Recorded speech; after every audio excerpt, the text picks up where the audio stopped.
నమస్తే, welcome to popcorn media entertainment. టాలీవుడ్లో ఒకసారి చూసుకున్నట్లయితే హీరోల రెమ్యునేషన్ ఎక్కువగా కనిపిస్తూ ఉంటుంది, అలాగే హీరోయిన్ రెమ్యునేషన్ అనేది చాలా ఎక్కువగా కనిపిస్తూ ఉంటుంది. మరి ఎందుకు హీరోలకి సమానంగా హీరోయిన్ రెమ్యునేషన్ అనేది ఎక్కువగా ఉండదు అనే దాని గురించి చర్చించడానికి ఈరోజు మనతో పాటు ఉన్నారు సీనియర్ జర్నలిస్ట్ హేమసుందర్ సార్. మరి సార్తో మాట్లాడి దీనిపైన కొన్ని సందేహాలు అయితే అడిగి తెలుసుకుందాం. సార్ నమస్తే. సార్ ఒకసారి మనం ఇండస్ట్రీ చూసుకున్నట్లయితే ఎప్పుడైనా సరే హీరోల రెమ్యునేషన్ అనేది 30 crores కానీ 20 crores కానీ 50 crores కానీ ఇలా ఎక్కువగా ఉంటుంది. బట్ వాళ్ళతో పాటు నటించిన హీరోయిన్ రెమ్యునేషన్ అనేది చాలా తక్కువగా ఉంటుంది సార్. 5 crores 6 crores ఇలా ఉంటుంది. ఎందుకు హీరోలకి సమానంగా హీరోయిన్ రెమ్యునేషన్ ఉండదంటారు సార్? అంటే సినిమాలో మెయిన్ లీడ్ హీరోనే, సినిమాను భుజం మీద మోసేది హీరోనే అని వాళ్ళ ఫీలింగు. పైగా ఏంటంటే హీరో మీద సినిమా బిజినెస్ జరుగుతుంది, హీరోయిన్ల పేరు మీద బిజినెస్ జరగడం అనేది తక్కువ. హీరోని బట్టి సినిమా బిజినెస్ ఉంటుంది. అది కాకుండా సినిమా ఫీల్డ్లో హీరోల ప్రాబల్యం ఎక్కువ, పురుషాధిక్యం అనుకోవచ్చు లేదా ఇంకోటి అనుకోవచ్చు. మొదటి నుంచే ఉంది అది. అదే ఆ స్థాయిలోనే హీరోలు 100 కోట్లు తీసుకుంటే హీరోయిన్కి మాత్రం 5 కోట్లు కూడా ఇవ్వరు. అవును, అట్లీస్ట్ వాళ్ళకి అక్కడ 3 కోట్ల వరకే ఆగిపోతారు. 3 కోట్లు ఇస్తే గొప్పగా ఇచ్చినట్టుగా ఫీల్ అవుతుంటారు. లేకపోతే అమ్మాయి ఎక్కువ అడిగింది అనుకో, డిమాండ్ చేసి ఎక్కువ అడిగితే ఈ అమ్మాయి వదిలే మనం వేరే అమ్మాయిని పెట్టుకుందాం, 50 లక్షలకు వచ్చేస్తుంది అనుకుని కొత్త అమ్మాయిని పరిచయం చేద్దాం అనుకుంటారు. అట్లా వెళ్తుంది ఈ ఫీల్డ్లో. అది హీరోకి ఏమో 70 ఏళ్ళు వచ్చినా హీరోగా ఉంటాడు, హీరోయిన్ ఏమో 40 ఏళ్ళు వస్తే ఆంటీ పాత్రలో అమ్మ పాత్రలోకి వెళ్ళిపోతుంది. ఇది మొదటి నుంచి ఉంది. కానీ సార్ ఇప్పుడు హీరోలకు వచ్చేసి కంప్లీట్గా మనం చూసుకున్నట్లయితే ఇప్పుడు టాలీవుడ్ అని కాదు, బాలీవుడ్ అని కాదు, కోలీవుడ్ మొత్తం ఎక్కడైనా సరే హీరో రెమ్యునేషన్ మొత్తం ఎక్కువగానే ఉండిపోతుంది. మరి దానికి రీజన్ ఏంటి అనేది ఎవరు కూడా చెప్పలేకపోతున్నారు. నేను చెప్పిన పాయింట్స్ ఎందుకంటే బిజినెస్ జరగడానికి కారణం హీరోలే. స్టార్ హీరో సినిమాకి బిజినెస్ జరుగుతూ ఉంటుంది. ఒక డిమాండ్ ఉన్న హీరోలు అందరూ కూడా ఎక్కువ డిమాండ్ చేస్తూ ఉంటారు. ఇచ్చేవాళ్ళు ఇస్తున్నప్పుడు పుచ్చుకోవడానికి వాళ్ళకేం అభ్యంతరం లేదు. ఇది ఈ బిజినెస్ కాబట్టి వాళ్ళ పేరుతో మీరు బిజినెస్ చేసుకుంటున్నారు కాబట్టి మీరు ఇస్తున్నారు. ఇప్పుడు ఎవరైనా సరే అంతే కదా, ఆఫర్ చేసినప్పుడు వాళ్ళు తీసుకుంటారు. హీరోయిన్కి వాళ్ళు ఆఫర్ చేయట్లా, అర్థమైందా? ఇప్పుడు ఆటోమేటిక్ తగ్గిపోద్ది. వీళ్ళకి డిమాండ్ అంతవరకే ఉంది. ఇప్పుడు తీసుకునే వాళ్ళు రష్మిక రెమ్యునరేషన్ దాదాపు 4-5 కోట్లు అంటున్నారు. ఇప్పుడు ఆవిడ కూడా పెంచేసింది అంటున్నారు. అవును సార్, ఈరోజు మార్నింగే మేము న్యూస్ చూసిన తర్వాత ఏంటంటే రష్మిక రెమ్యునరేషన్ కూడా 10 crores వరకు పెంచేశారు అనేసి అన్నారు. సో 10 crores వరకు తీసుకోవడం తప్పలేదంటారు? విధంగా చెప్పాలని మరి హీరోల పరంగా చెప్పుకోండి, తప్పేం లేదు. ఇప్పుడు దీపికా పదుకునే ఉంది, బాలీవుడ్లో పెద్ద హీరోయిన్. ఆ అమ్మాయి 20 కోట్లు 40 కోట్ల వరకు మధ్యలో తీసుకుంటుందని సమాచారం ఉంది. ఆ స్థాయిలో రెమ్యునరేషన్ దీపికా పదుకుని తీసుకుంటుంది.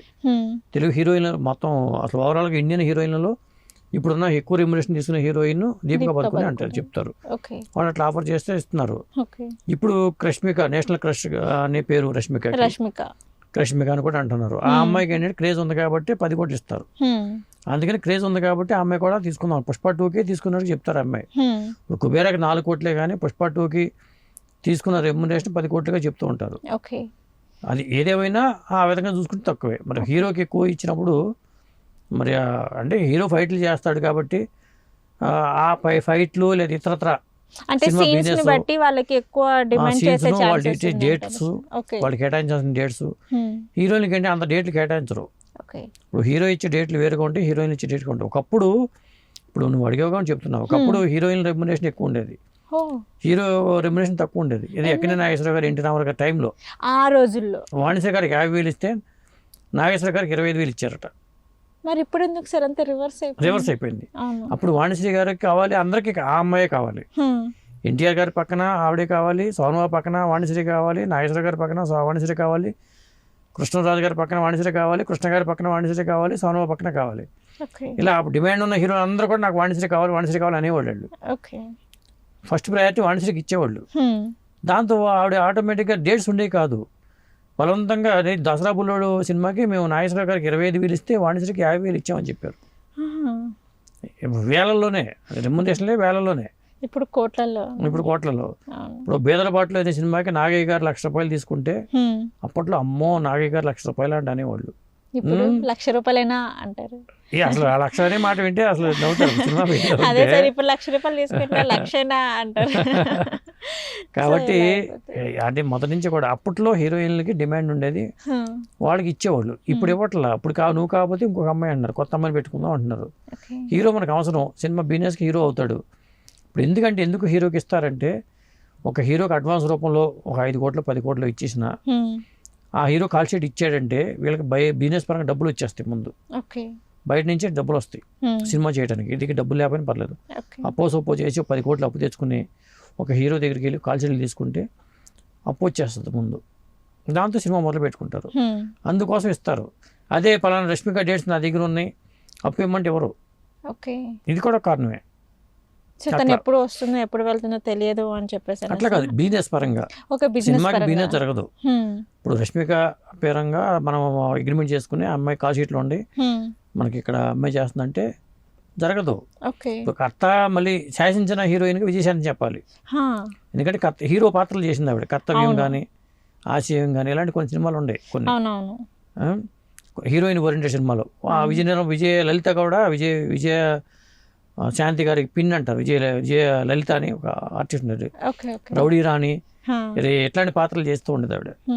ఆవిడ కూడా అప్పట్లో హీరోలోనే చేసేది. మేము కవిత గారు కూడా చేసేవాళ్ళు హీరోలాగా. హీరో పాత్రలో కొంతమంది హీరోలు చేసే పాత్ర హీరోయిన్ ఓరియంటెడ్ సినిమాలు అనేవాళ్ళు అప్పట్లో. వాళ్ళకి ఎక్కువ డిమాండ్ చేసుకుని వాళ్ళు ఎక్కువ ఇచ్చేవాళ్ళు కూడా అట్లా. అది ఇక్కడికి వచ్చేసరికి ఏమవుతుందంటే, విజయశాంతి గారు ఆ స్థాయిలో లేడీ అమితాబ్కి పేరు తెచ్చుకుని ఒక స్టార్డమ్ తెచ్చుకుంది కాబట్టి ఆవిడకి ఇచ్చేవాళ్ళు. సార్, ఇండస్ట్రీలో కూడా వచ్చేసి సెంటిమెంట్ అనేది ఉంటుంది అనేసి అని అంటారు కదా sir. Golden leg, iron leg అని చెప్పేసి అని ఇలా ఉంటాయి కదా సార్, అది నిజమే అంటారా సార్? సినిమా వాళ్ళకి సెంటిమెంట్లు ఎక్కువ. ఓకే.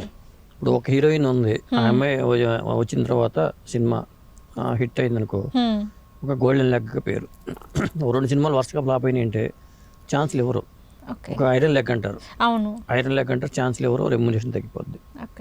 అట్లా ఉంటుంది. మళ్ళీ ఇప్పుడు ఆ ఉప్పిన హీరోయిన్ ఉంది, కృతి శెట్టి. మరి ఎంతో అందంగా ఉంది, చాలా అందంగా ఉంది, అద్భుతం అన్నారు. సినిమా హిట్ అయింది. ఆ తర్వాత 1-2 సినిమాల వరకు అవకాశాలు వస్తాయి. మరి ఏమైపోయింది, అమ్మాయి ఫ్లాప్లు వచ్చేసరికి ఫ్లాప్ అయిపోతూ ఉంటాయి. ఇది ఒక సెంటిమెంట్ లాగా ఉంటుంది, అలాగే జరుగుతూ ఉంటుంది. ఈ సెంటిమెంట్ విధంగా చెప్పాలంటే అది వాళ్ళకి కూడా ఒక పెద్ద తలనొప్పిగా మారిపోయింది. ఇట్లాంటి ఐరన్ లెగ్లు అని పేర్లు వస్తూ ఉంటాయి. రెమ్యునరేషన్ పెరగాలన్నా ఇప్పుడు రష్మిక చూసుకుంటే పెద్ద హైట్ ఉండదు, చెప్పాలంటే చాలా సూపర్ అనే అందం కూడా కాదు. ఇప్పుడు కీర్తి సురేష్ తో పోలిస్తే అందంగా పరుచుకుంటే కీర్తి సురేష్ బాగుంటుంది, చాలా బాగుంటుంది. మరి ఆ హైట్ కానీ అవన్నీ కూడా అమ్మాయి బాగుంటుంది. కానీ అమ్మాయి హైట్ ఉండదు, చాలా తక్కువ హైటు, చాలా ఇదిగా ఉంటుంది. కానీ మరి అమ్మాయి క్రేజ్ ఉంది. రష్మిక అంటున్నారు, రష్మికని. కాబట్టి వాళ్ళ 10 కోట్ల అమ్మాయికి రెమ్యునరేషన్ తీసుకున్నా వేరే వాళ్ళకి ఆ మాత్రం కూడా ఇవ్వట్లేదుగా. సక్సెస్ మాట్లాడుతుంది ఇక్కడ, ఇంకా వేరే ఎవరు మాట్లాడరు. రేపు 20 కోట్లు తీసుకున్నా సక్సెస్.